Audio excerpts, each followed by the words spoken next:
Hey, pop stars. Welcome to this week's episode of the Popcorn Wind Down. I'm Eddie. And I'm Tammy.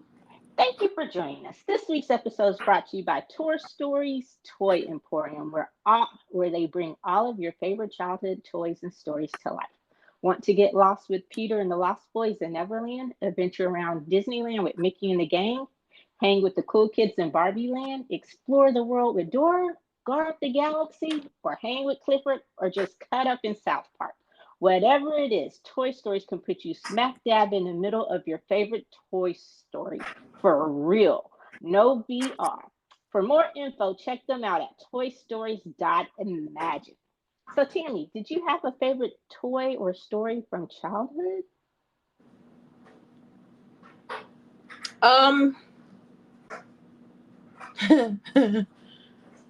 Not, but that I played with. I mean, I was your typical kid. Like I had all the Barbie dolls, and then when I found out that they had a black Barbie doll, I threw my Barbie dolls to the side, and then I just had all the black Barbie dolls. I had, I forgot what her name was. The black Barbie doll. She had a different name. Huh? Christine. Okay, Christine. And then I had Steve, which was the black Ken. And I started to play with them, and I did that for a while. Like I had all the clothes and everything, only child syndrome. So, but I had kid sister. My mom said I cried when she lost it in the move when we were moving when I was young. I had a Mickey Mouse when I was really young that I took everywhere with me when I traveled. But yeah, I mean, it's just typical stuff. Like I had GI Joes, like everything I wanted. I would just be like, I want this, I want that. I was very spoiled when I was growing up. What about you? Same. I had Barbie. I was a big Barbie fan. I played a lot of video games. But I was also a child who was sent outside a lot, so we played outside, so did a lot of stuff. But believe it or not, my Mickey Mouse obsession didn't start until I was like older, and so I think that's, as anyone who's listened to the show knows, and Tammy knows firsthand, I am absolutely obsessed with Mickey Mouse. So that is, the wonderment. But yeah, um, but I love just playing with all sorts of toys and have my Cabbage Patch doll and all of that kind of stuff. So pretty cool. Um, Now, this week, speaking of Barbies, we ventured into Barbieland, where we get a glimpse of Barbie's world, where perfection rules the day. All day, every day, things are perfect. If you're Barbie, not so much for Ken. Then out of nowhere, Barbie's perfect arches fall flat, and she begins to have thoughts that are not so Barbie-like. And before we know it, Barbie is having a full-blown existential crisis, questioning the meaning of life and death and just what it means to exist, and which sends her and Ken unprepared into the human world and sets them off on separate journeys of self discovery. So, Tammy, what did you think of the Barbie movie? Was it a slice of perfection like Barbie's dream house, or was it more like Kingdom's Mojo Dojo Casa house? Okay. I just had to say that. Yes. No, I actually really enjoyed the Barbie film. I did not think, I didn't think I would have enjoyed it. And of course, I'm not the one that put it on the list. It wasn't something that I wanted to see. And I think that if we didn't have to see it, I still never would have seen it. But seeing that I had to go see it so that we could review for it, I actually enjoyed it. I found myself laughing in certain parts, really feeling it. I was snapping and clapping at certain parts as well. So overall, I will say that they did a good job for the first Barbie movie. Yeah, I'm just gonna venture and say you did not do a Barbenheimer or Atomic Blonde weekend. Absolutely not. I already told you how I felt about that movie. Yeah, I did both, and so I was one of the ones who caught the double feature. It was great, and I think I did it in the right order. I saw Oppenheimer first, and then I saw Were they Barbie. both Warner Brothers? Um, gosh, I don't. Damn it, I can't remember if Because I Oppenheimer was was. thinking like the marketing of it, because I have never seen the type of marketing that they did for these two movies. I was just like, oh, okay, who came up with this marketing scheme? Because it is working. Like people are really buying into this marketing scheme. So I just wanted to know if they were part of the same I don't. studio. Gosh, I don't know if Christopher Nolan's deal is with Warner Brothers or not. But no, it was just that you have two big. It's kind of rare that you book two big movies on the same weekend, especially in the summer. And then I guess with the writer strike and everything that's going on, it was just like, and the actors and everyone was saying, why choose? Why not just see them both? Why not go out and support them both?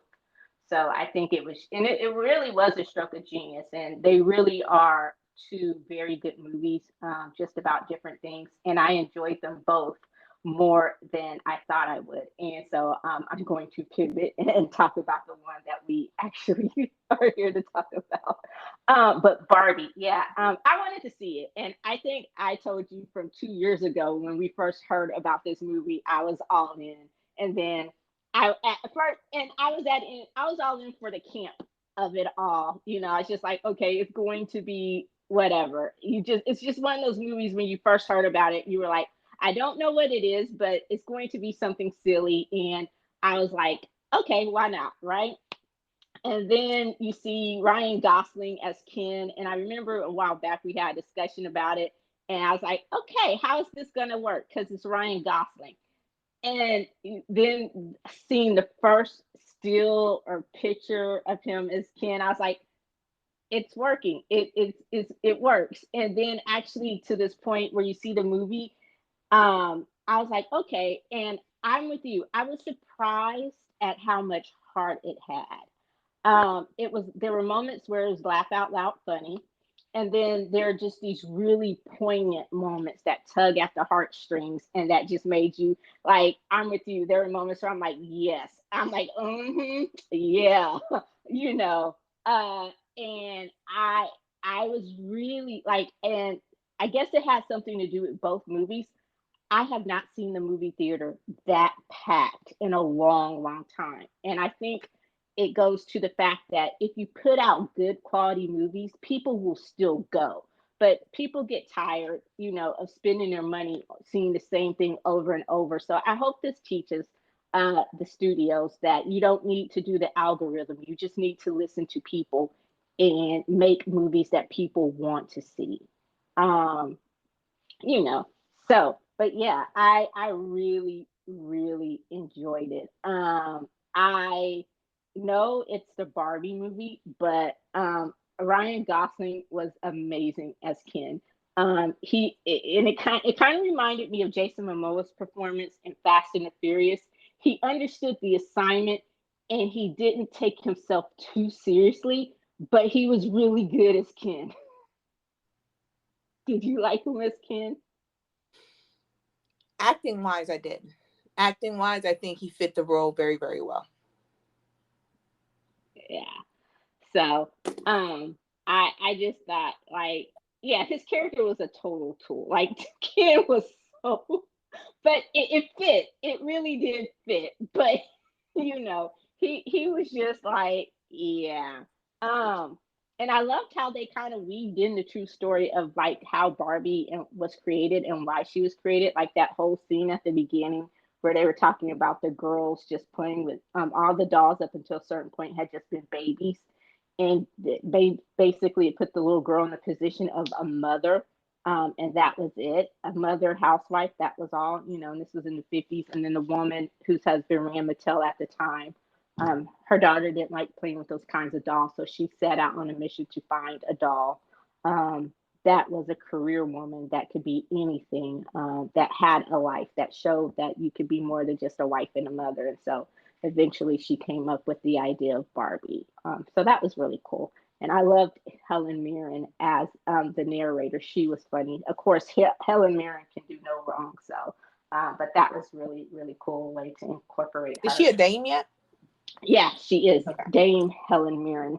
Um, so that was a really cool way to incorporate her into the Barbie movie. I thought was just, kind of genius. So, I really, really, I understood it more. I really enjoyed it more than I thought I would. What was one of the things that you liked most about it? I liked how they weaved in the realism of it on when in Barbie Land, they really thought like they had fixed all of the world's problems and that women were as empowered as they were in Barbie Land.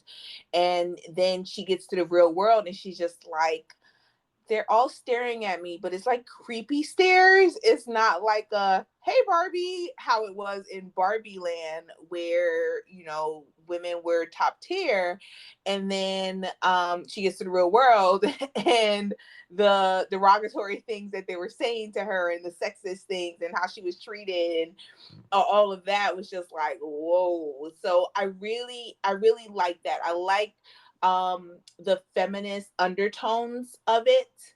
And yeah, the movie can be enjoyed by a lot of people because in the theater it was all different ages, men, women, and I could clearly tell that they were enjoying it, no matter if you were a man or woman, a child or an adult. So that's definitely a great thing. On the movie was kind of reaching a wide range of audience, but at the same time, like the undertones of the feminist undertones of women empowerment was definitely in the movie. And seeing as how I am a feminist, then I really, really love that because one of my favorite scenes was when Gloria did her speech. And she was talking about like all these contradictory things about women. And at the end, like I just automatically started clapping. And then when I started clapping, like other people in the theater started clapping. I was just like, dang, like that's a lot, but yes. Like yes, that is very, very, very true. At the same time. So it definitely had some very real moments in it. It wasn't just a silly movie. I will say that. It wasn't silly. It actually served a purpose.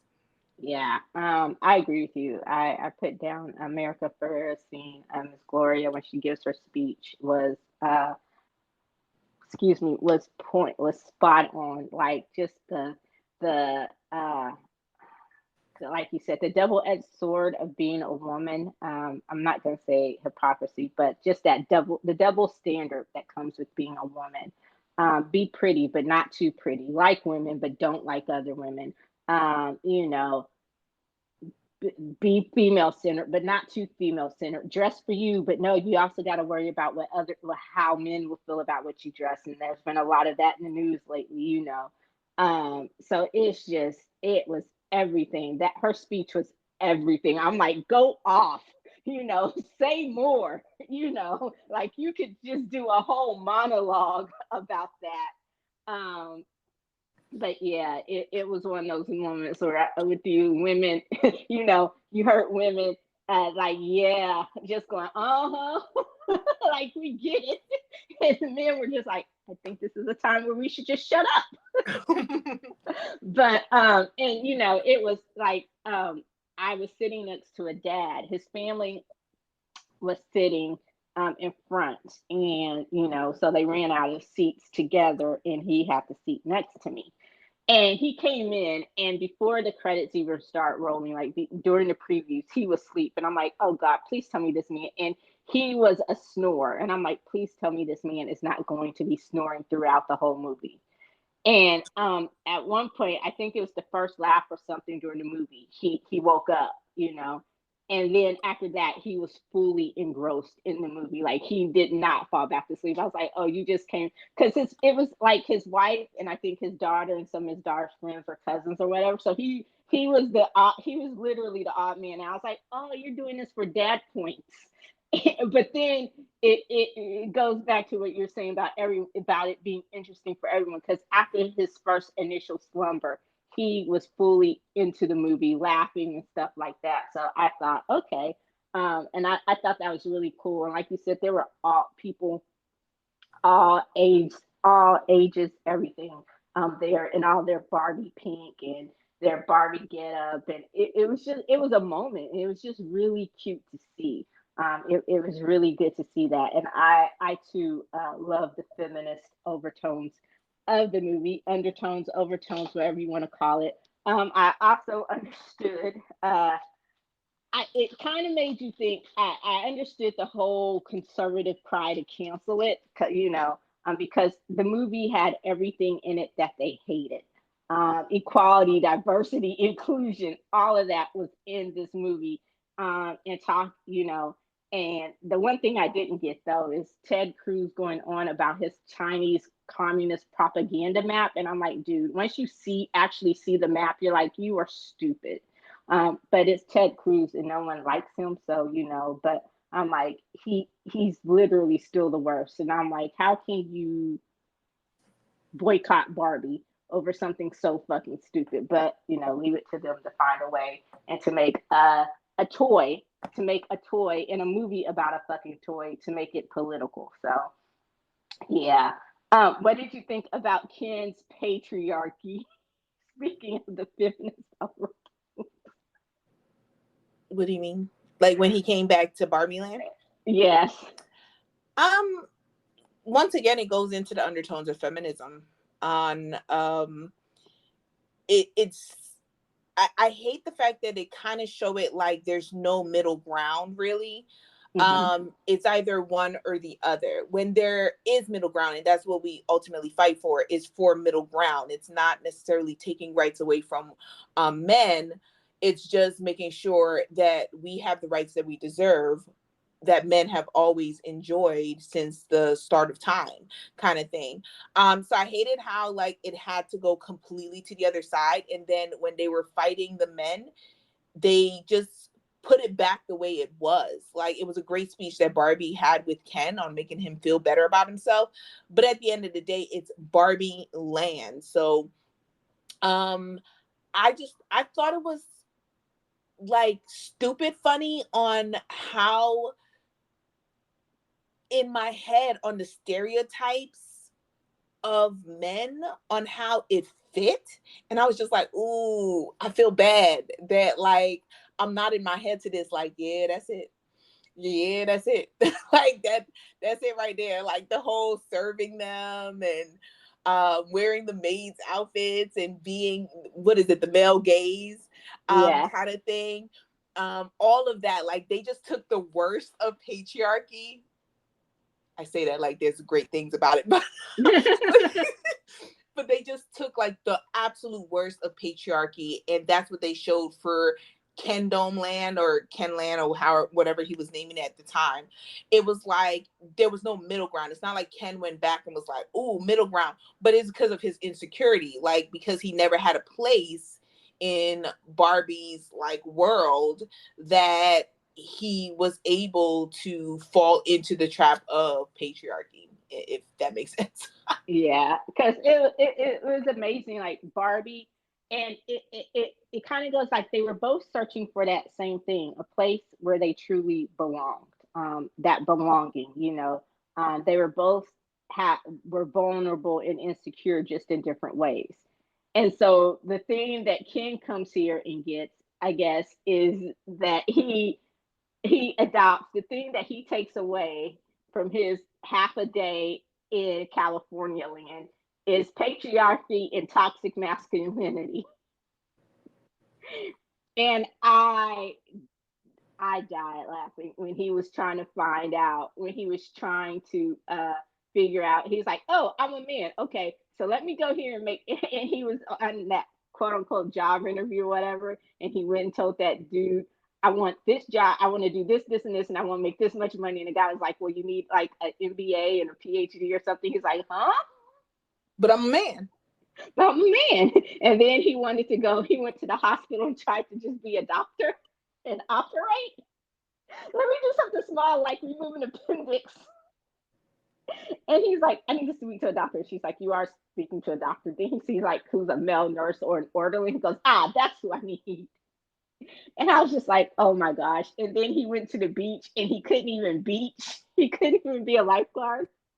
He was like, "At Well, the beach." well, beaching and lifeguarding is two different things. He's not a lifeguard; he's a beacher. He said I can beat you, but I can't save anybody because I'm not qualified for that. So I can just stand here and look. I was like, oh my gosh, it was just so stupid. Like and like you said, it was just one of those stupid, funny, over the top moments. But it was just like, okay. And then he's like, fuck this, I'm going back to Barbieland. I'm taking everything I learned back to Barbieland. And I was just like, okay. And when he had on the headband and the mink coat, he was giving Johnny from Karate Kid vibes. Like that's who he reminded me of, is a young Johnny from like the original Karate Kid with the headband, the black outfit, and then that stupid ass mink coat. I was just like, you are too much. And I highly recommend, if you haven't, just watch an interview with Ryan Gosling, any interview, um, in this Barbie press tour, and they are hilarious. It's just like, really, I was just like, okay, you just see a whole different side of Ryan Gosling, and I was like, okay. And I think we talked about before, like when we saw Gray Man, that was his first action movie, and then I was like, okay, I don't know that this is his first comedy, but I think I like the new Ryan Gosling who's trying different things and not taking himself too seriously and just trying to expand his acting repertoire. I'm like, okay, that's cool. But anyway, um, but yeah, I agree with you on the fact that, like, when you said everything went back to the way it was, but isn't that kind of like real life? Like, men who, they'll realize, oh, we've been doing this all wrong, and okay, so we realized the error of our ways, that we may have taken it too far. Because, like when Ken said, hey, we want a seat on the Supreme Court, and she was like, oh, no, but we'll give you a lower court judgeship, and expect you to be happy. I'm like, uh-huh, that's exactly how it is for us.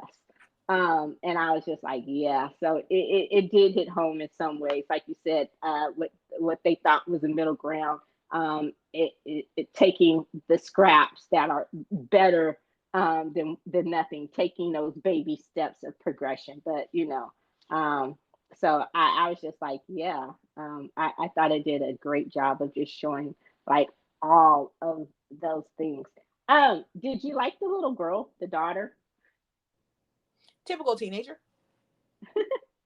I liked her. I thought she was a typical teenager, and I liked the twist that it was actually not her story, that it was her mom's story. I thought Mm-hmm. that kind of goes into the fact that when we become adults, um, we get to the point where we think we have to give up the things that made us happy.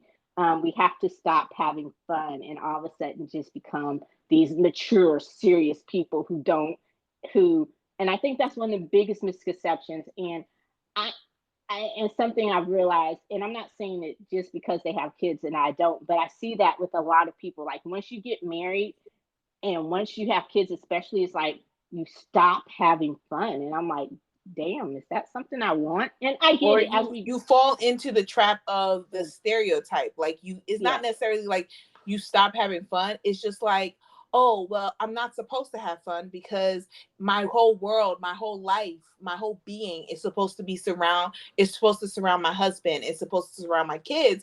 And I'm like, ma'am, if you don't go drop your children off to somebody's house and go hang out with your girls, have a good, take a whole day, okay? Just take a whole day. Be like, mommy going on a vacation, and I'm gonna drop y'all off. Just figure out what y'all doing, like kind of thing, and or just drop them off with their father, because so he can get a pat on the back for taking care of his own children.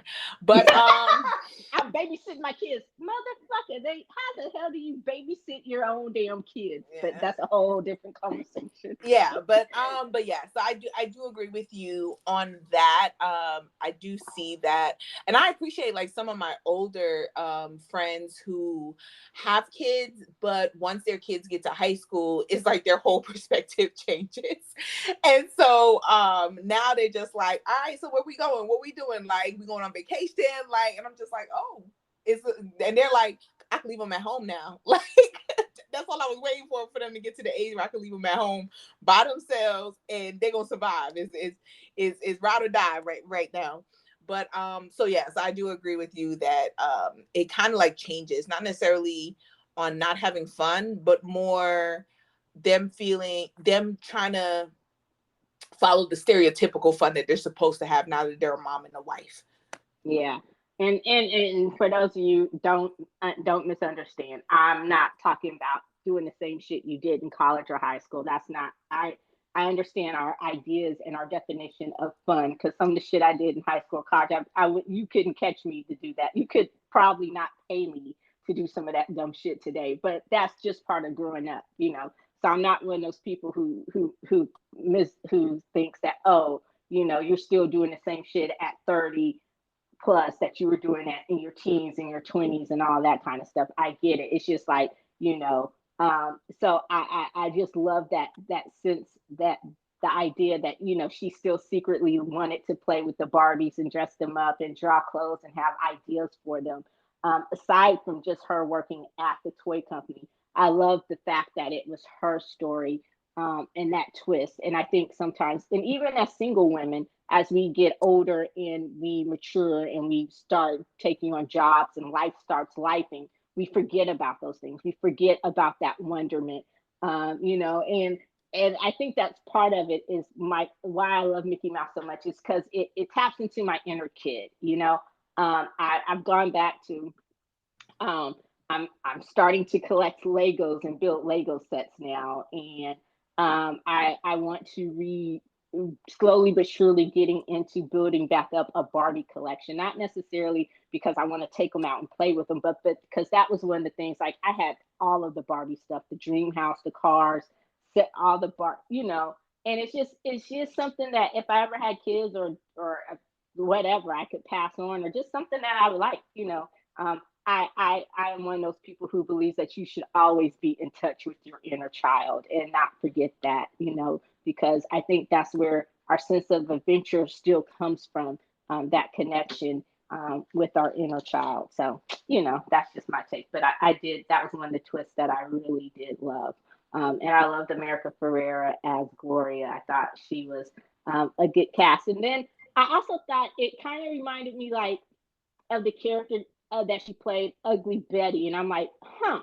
And not that she was familiar with the character, but I'm like, you know, that's probably one of the roles that most of us know her from is Ugly Betty, and I'm like, huh. And then she's here playing that ordinary woman who feels just kind of stuck or trapped in life, who got caught up in that cycle of life is lifing, and her kid didn't like her. You know, her kid was going through that typical teenage phase where she doesn't want to be around mom. She's not playing with Barbies. Her husband was an idiot. um, her bosses didn't really listen to her, and I was just like, okay.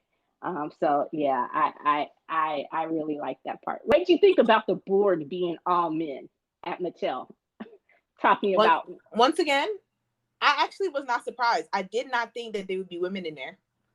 I wasn't surprised either, but I just thought it was funny. Like it was one of those, oh, the irony moments, you know? Because it's like when you look at, it's funny because I think the reason why I wasn't surprised is because when you look at all major corporations and companies that are geared towards women, their CEOs, majority of their CEOs are men. Hmm.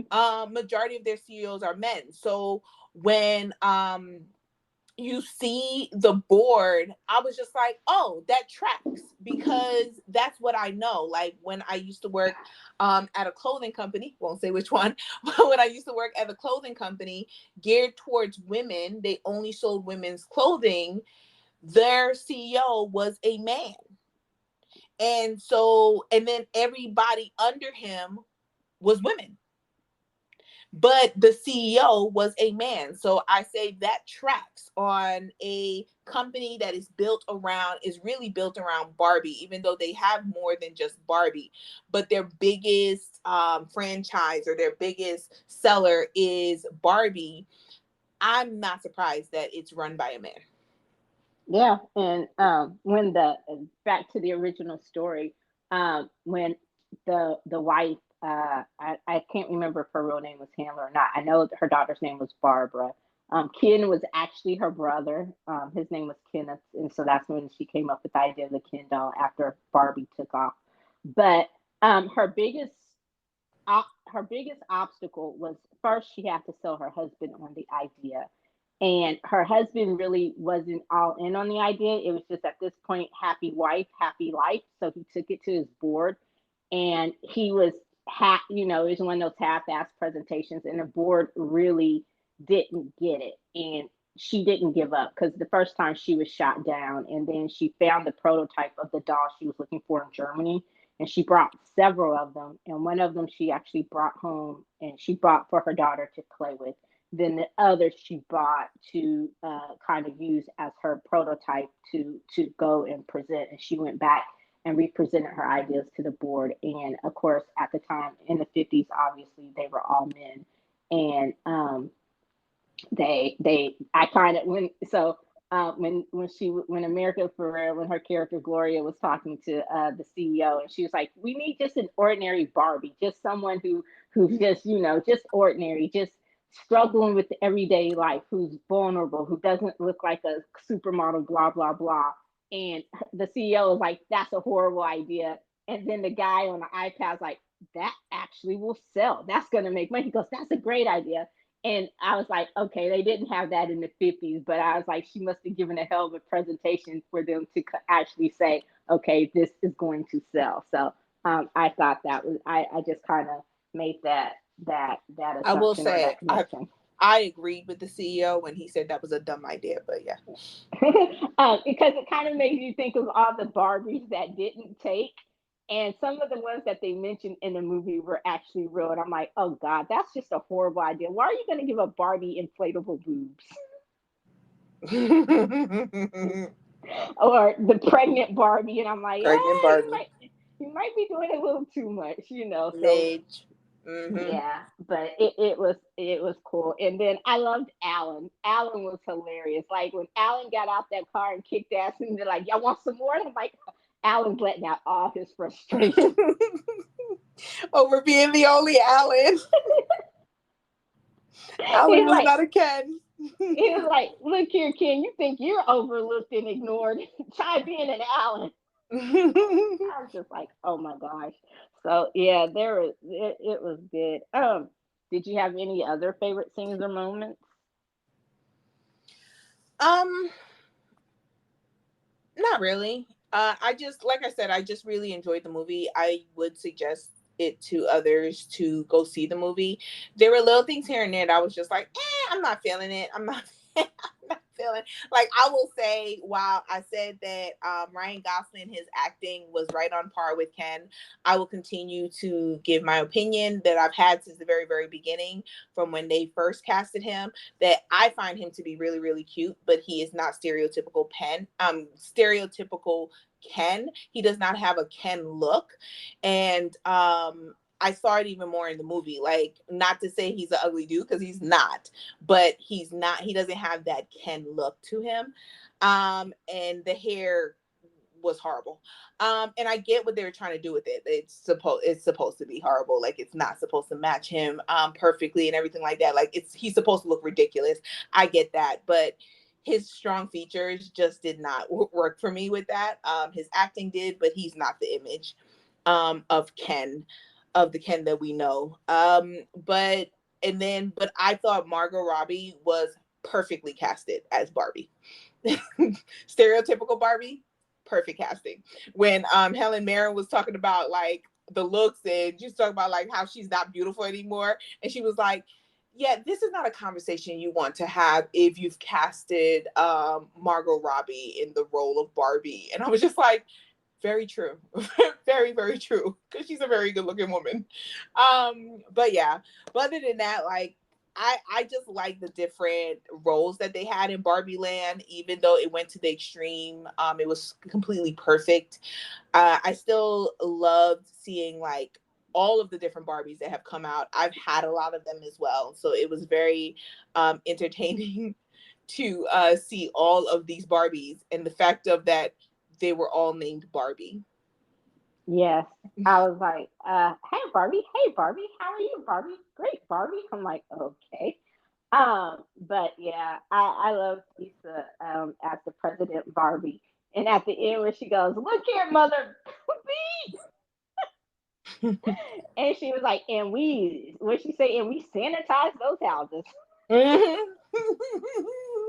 and, Sanitize the Ken houses. Yep.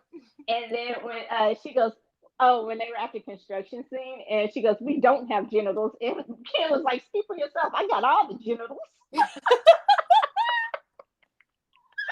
I was like, No, because okay, so my friend, I went with my friend, right, to see the movie, to see Barbie, and at the end of the movie, when the movie was over, she looks to me, and the first thing she said was, "That was not a kid movie." I was like, I said, "No." She was like, "The double entendre and the double meaning of a lot of the jokes, that's not for kids." And I said, "Well, actually, it is because." Well, I mean, granted, I said not for kids today because they know way more than a lot of people think they do. But how movies, I was like, that's how movies have always been. That's how cartoon movies have always been, where they make jokes that only adults can understand because they know adults are the ones that have to take the kids and they don't want you to be bored out of your mind falling asleep while your kid is so they want you to have some type of enjoyment as well so you can encourage other people to take their kids because it won't be boring for them.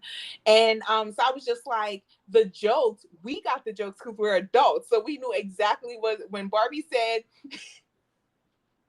she doesn't have genitals, and I was just like, oh, because then the dudes faces, I was just like, ooh, she trying to say she trans. And I was like, but that's the mindset that would come about. Like, we'd be like, ooh, okay, Barbie, I'll see you, boo.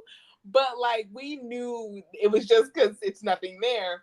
But so yeah, it was just really funny on how it was very relatable, like I said, to everybody, on how kids could enjoy it, but at the same time, adults could laugh at the jokes and fully understand what the jokes actually were.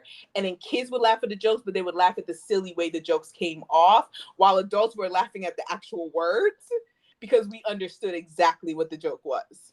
yeah, it was just it was I yeah, that was, and the scene at the end where you're thinking she's going to either apply for school, a driver's license, a job interview.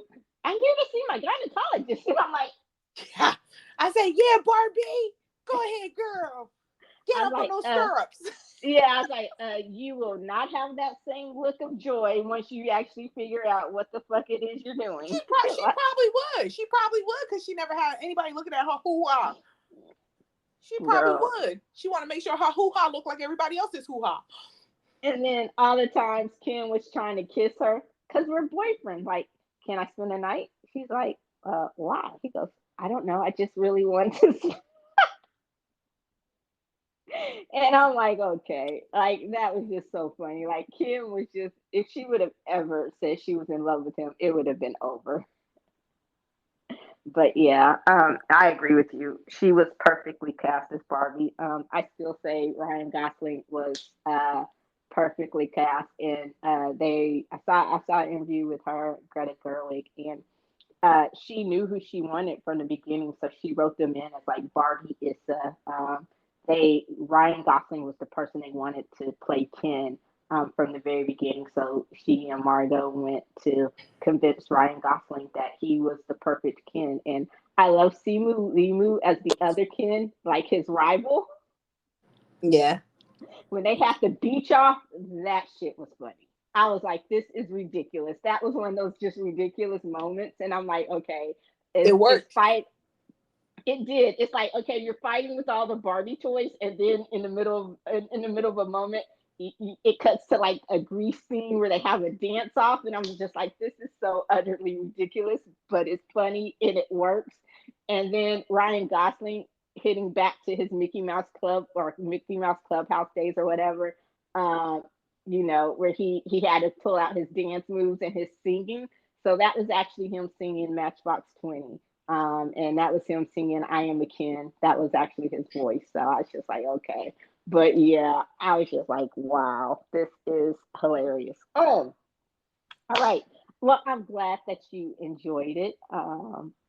Cause so what are let's see how much you actually enjoyed it. What are you rating Barbie?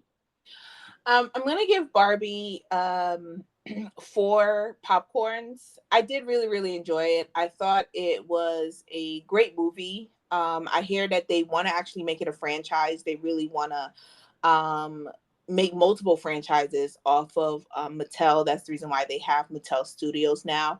So I'm really, really excited. I don't know if I would go see another one. I'm not sure that I would. I enjoyed this one. I would tell others to go see it because it actually was very, very entertaining. For popcorns, just because I will continue to say, I don't think that Ryan Gosling fit the image of Ken perfectly, the same way that Margot Robbie fit Barbie. But at the same time, like, he's a phenomenal actor. So he did that role so much justice. It's just the look. But other than that, it was great. I would suggest that everybody go and watch it. Yeah, we're so close. I gave it 4.25. I loved it. It was funny. It was great. I am recommending a Barbenheimer weekend or double feature.